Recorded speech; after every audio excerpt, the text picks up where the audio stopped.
L'École des entrepreneurs du Québec, Campus Bas-Saint-Laurent, présentait le dernier Café Croissance Cogeco de la saison avec la présence de Pamela Bérubé, présidente de PB Dimension RH et La Voûte, un centre d'expertise en optimisation organisationnelle.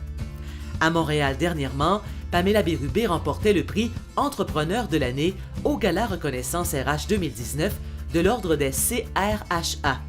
Elle a le sens de l'entrepreneurship dans l'âme et n'a pas la langue dans sa poche lorsque vient le temps de conseiller et d'encadrer.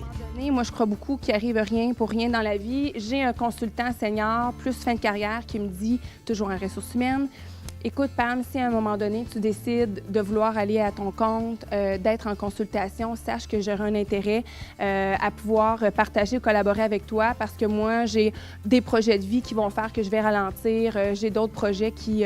Bref, alors... L'étoile est née. Et là, je me suis dit, j'ai commencé à faire l'insomnie. Puis là, je me suis dit, OK, là, ça me parle. Maintenant, ça va faire 4 ans que je suis à mon compte, principalement avec cette firme-là de ressources humaines.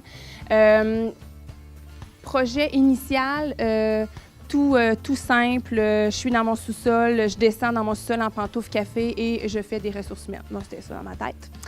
Ça a pris 1 an et demi, tout ça a changé.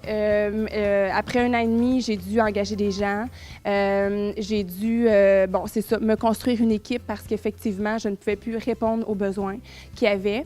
Et là, après 1 an et demi, j'ai commencé à magasiner un endroit pour pouvoir asseoir tout ce beau monde-là qui était maintenant, que je peux appeler mon équipe. Concernant le dossier de la main-d'œuvre, l'entrepreneur a son idée sur le sujet et aussi des pistes de solutions. C'est sûr que, disons, mettons, on fait un chiffron, ça fait peut-être 5 ans qu'on parle de pénurie de main-d'œuvre. Pénurie, théoriquement, on ne pourrait pas utiliser le mot. Là, on est plus actuellement en rareté. Là. Ça prend un certain pourcentage pour dire, mais en tout cas, disons rareté ou pénurie, les deux. Mais actuellement, on se trouve à peu près presque en plein emploi parce que c'est 4 à peu près de taux de chômage pour un plein emploi. Donc, on est à peu près à 5,2, 5,4, là, grosso modo. Donc, on peut presque parler de plein emploi. Ça veut dire quoi? C'est que l'employé qu'on recrute automatiquement génère une chaise vide à quelque part d'autre. Donc, les employés travaillent. Les bons employés, encore plus, travaillent. Il y a plusieurs solutions.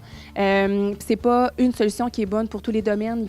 Il faut se questionner, il faut savoir c'est quoi mon investissement, quel est mon retour sur l'investissement, par exemple, si je vais vers la robotisation. Mais, somme toute, oui, c'est une réalité.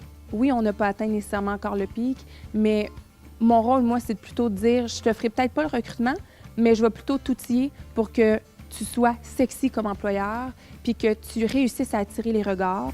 Des fois, on travaille beaucoup des programmes de valorisation, de reconnaissance, de mobilisation des équipes de travail.